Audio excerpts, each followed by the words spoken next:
Hey, what's up? Today we're going to be doing a deck profile on my Galaxy build. I've been working on this for like 2 years. It's constantly changing, but at this point, this is what it looks like. I'm trying to go for an option without links until we get that new structure deck with the generic light type for a few reasons. There's a lot of restrictions in this deck, so without further ado, let's get into it. Starting with the monsters, I play one Masterpiece. I'd play 2 more if I had them, because it's just so good. And there's, cards like Brilliant Fusion that you can use to summon it, so it's pretty lit. Playing 1 Galaxy Eyes Photon Dragon and 1 Galaxy Soldier. If you don't know, this card can, if you normal summon it without tributing, which you can do if you control another Galaxy or Photon monster, then you can summon this out your grave and then immediately go into a rank 8, or, like a Link 2 if you want, but rank 8's better in this case. I play 1 of each just because they're both searchable. You don't want to draw into this because I don't play trade-in. And you really don't want to draw into this either. You just want to search it out with Galaxy Soldier. So, next card, 3 Galaxy Soldier. Best card in the deck. You can special summon it in defense by discarding a light type monster from your hand.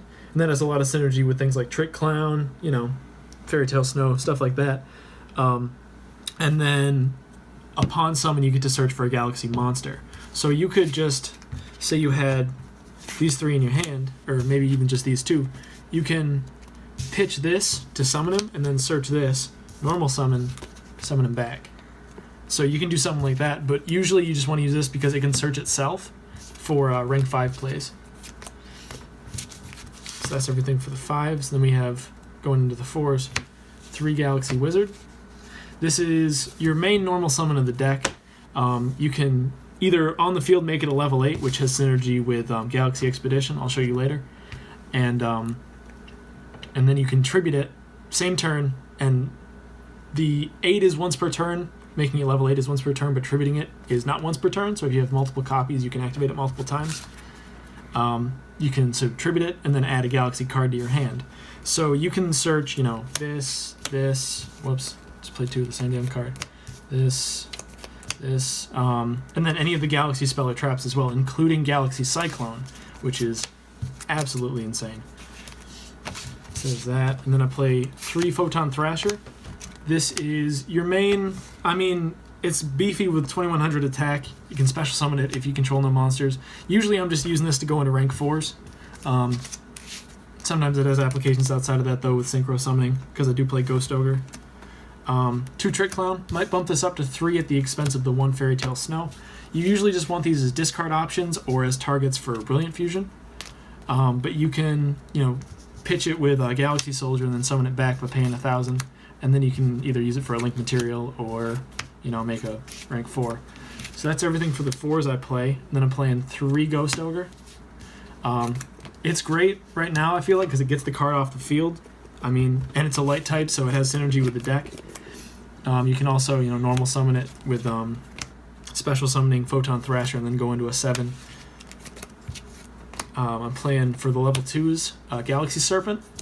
If you use a 5 like Galaxy Soldier or Seraphinite, you can normal summon this and then sink into a rank set or a level 7.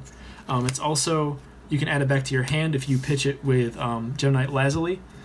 I wanted to play Garnet because it's a 4 and it has synergy with the rank 4 engine, but it's really worth it just to, either way it's going to be a dead draw in my hand, so I figured might as well give it the most utility so I can add this back. So that's everything for the monsters. Going into the spells, I play 3 Brilliant Fusion.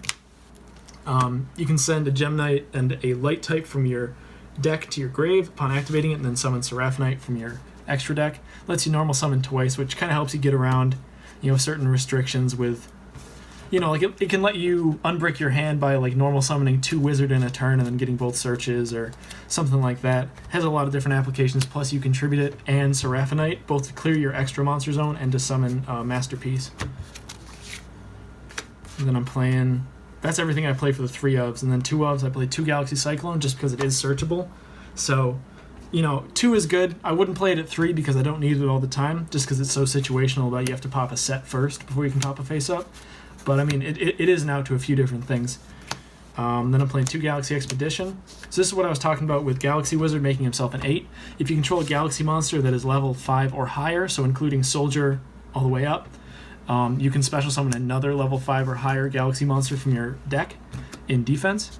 Doesn't negate the effect, nothing like that. So you can, finish off a rank like 5 or rank 8 with that. You can either make Wizard and an 8 and then summon another 8 to make a rank 8, or you can summon Galaxy Soldier, get his effect to search, and then tribute Galaxy Wizard off the field for whatever else you need to finish that rank 5.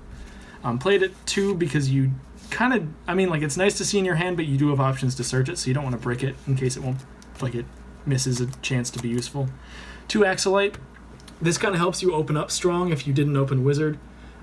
Basically, if you control no monsters, you can special summon a Photon or Galaxy monster that's level 4 or lower from your deck, but you can't normal summon for the rest of the turn. The main goal of this deck is not to normal summon too much, so it doesn't really matter. It does conflict occasionally, but that's just when you'd probably try and play without using it. 1 Galaxy Zero. This kind of helps you reset your plays with basically rank 4s, 5s, or 8s, because you can summon back the other piece you need. You can summon back Galaxy Wizard as a 4. They have their effects negated, and the other effects honestly don't matter. Basically, you can take this card off the field instead of the card being destroyed, but usually the card won't stay on the field long enough. Just a monster reborn for Galaxies. So you can, remake a 5, remake an 8, or, finish your board enough to make whatever you need. And then I play 1 Foolish Burial just to send, things like Galaxy Serpent if I want to make sure I don't see it, or, because then I can just pitch something else with Brilliant Fusion and then get it back off lazily. You can pitch Trick Clown if you want, or Snow.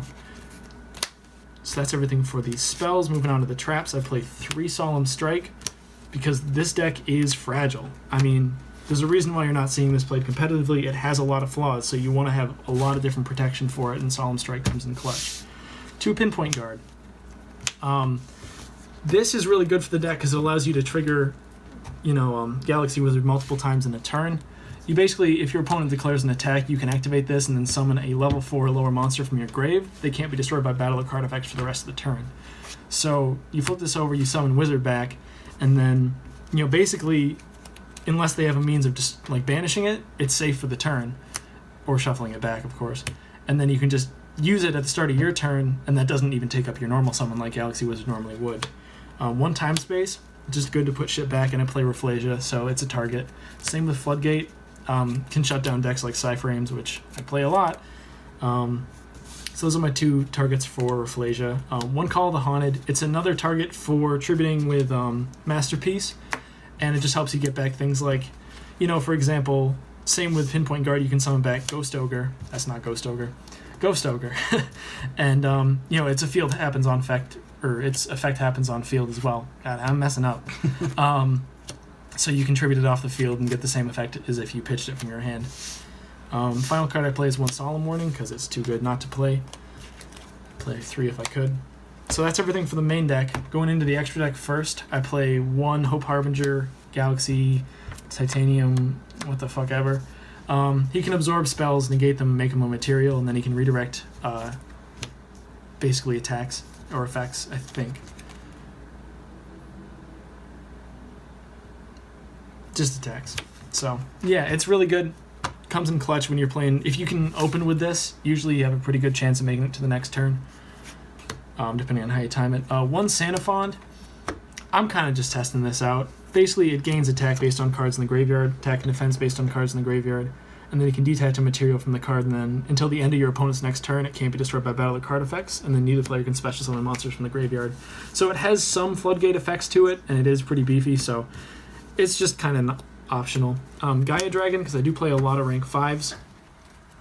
It's just for, getting over tough monsters that are, just sitting there in defense. Works well with Volcasaurus,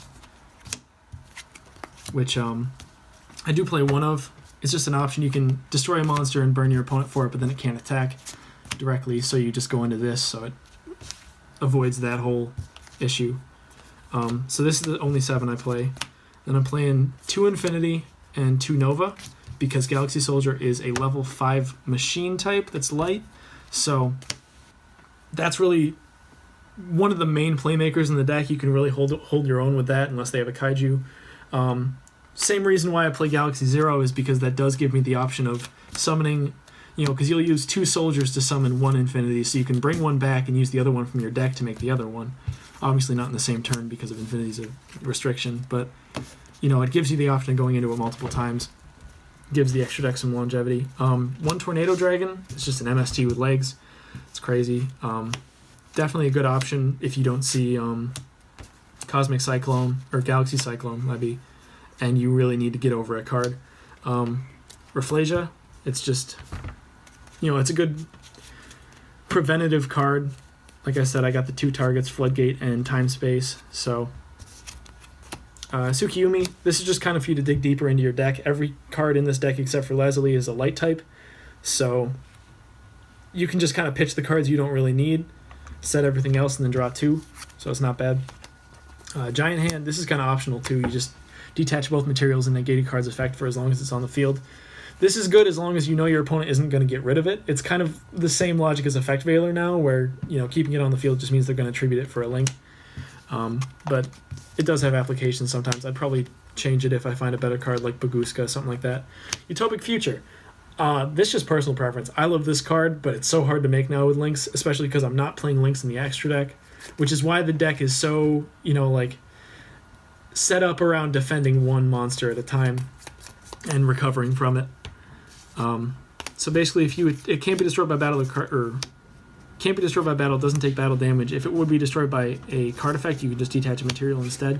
Requires 2 Xyz monsters that aren't number monsters, and I play 1, 2, 3 of those. So there's definitely options there.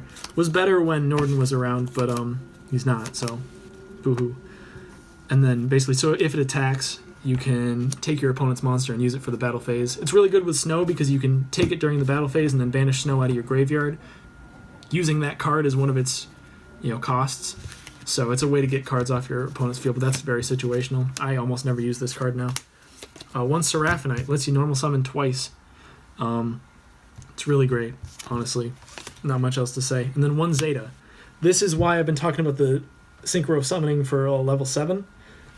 This is really good, especially now considering Link monsters can't be in defense, so he's always live, pretty much. It just banishes himself and a face-up attack position special summon monster off the field until your next standby. So it clears up your extra deck zone also, which is really sick.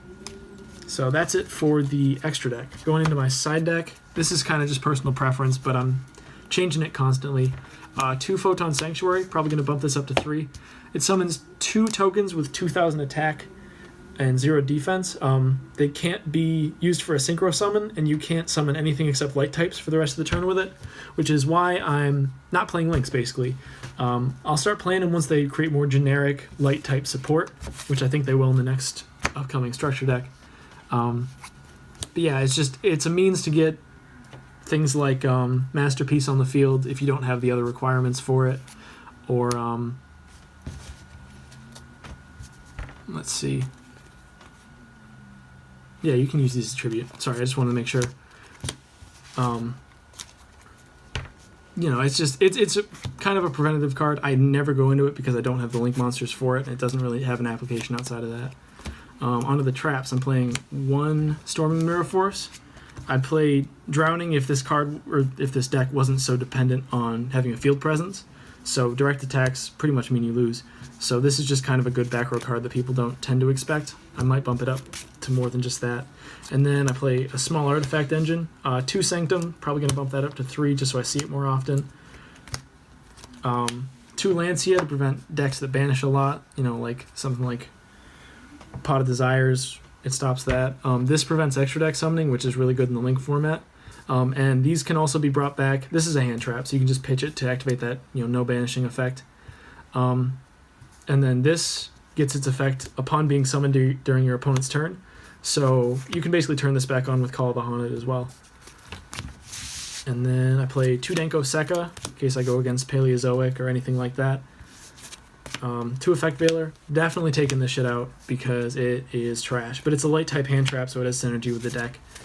And then finally, 2 Saravis, the Ancient and Ascended. It's another hand trap. There's certain methods that this deck could summon it back, like Return of the Dragon Lords or something like that.